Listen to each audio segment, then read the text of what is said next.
தன்னம்பிக்கையும் தலை நிமிரும் பெறப்போகும் மீன ராசி. உங்கள் ராசி தான் அஷ்டமச்சனி, அது இது ஏழரை சனி, இது மாதிரி பல தொந்தரவு சொல்லிட்டாங்க. ஜென்ம சனி இருக்குது இல்லைன்னு சொல்லலை. ஆனால் அதற்காக வாழாமல் இருக்க முடியுமா? முதல்ல இருக்க நல்ல விஷயம் தெரிஞ்சுக்கங்க.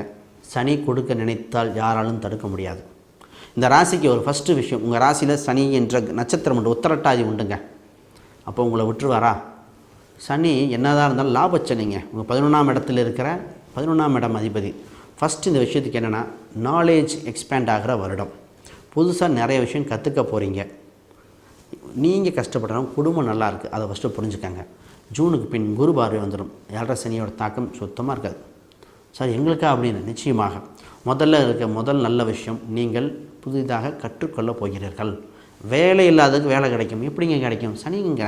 சனிங்கிறது ஒரு கமிட்மெண்ட். உங்களுக்கு வேலை இல்லாததுக்கு வேலை கிடைக்கும். அப்போ இந்த வேலை கிடைக்க இல்லாதவங்க ரொம்ப கஷ்டப்பட்டவங்களுக்கு மீண்டு வர வாய்ப்பு உண்டு. வெளிநாட்டு வேலையும் போகும். ஏன்னா உங்கள் ராசிக்கு 6ஆம் இடத்தில் கேது பகவான். வெளிநாடு வேலை, வெளியிடம், பூர்வீகத்துட்டு வெளியே போனாலே ஜெயிச்சிரும். இந்த ராசிக்கு ஃபஸ்ட்டு இது. இந்த ராசிக்கு இன்னொரு யோகம் வந்துருக்கு, பிஸ்னஸ் பண்ண ஆர்வம் வந்திருக்கு. சார் பிஸ்னஸ் பண்ணலாமா அப்படின்னு. பொதுவாக உங்கள் ராசிக்கு 10ஆம் இடம் தொழில் ஸ்தானம், கர்மஸ்தானத்தில் சனி பகவான் பார்வையும் அது குரு பார்வையும் இருக்கின்ற காலகட்டமாக இருக்குது.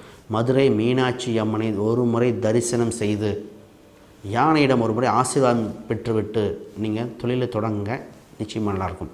ஜாதகம் பார்த்துக்கிட்டு சேஃப்டிக்கு பார்த்துக்கலாம். ரைட் சார், உங்கள் ராசிக்கு 2ஆம் இடம் செவ்வாய், 2க்குரியவர் நல்ல ஸ்தானத்தில் பயணிக்கிறார். அப்போ முருகர் சம்பந்தப்பட்ட திருச்செந்தூராக இருக்கலாம், பழனியாக இருக்கலாம், இது சிறப்பு சேர்க்கும்.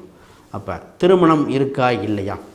ஜென்மசனி, ஏழரை சனியில் நிறைய பேர்த்துக்கு பார்த்திங்கன்னா ஜென்மசனி, ஏழரை சனி, ஏன் அஷ்டம சனியில் தான் கமிட்மெண்ட்டு ஒத்துக்குவாங்க. திருமணம் இல்லாதவங்களுக்கு திருமணம் நடக்கும்.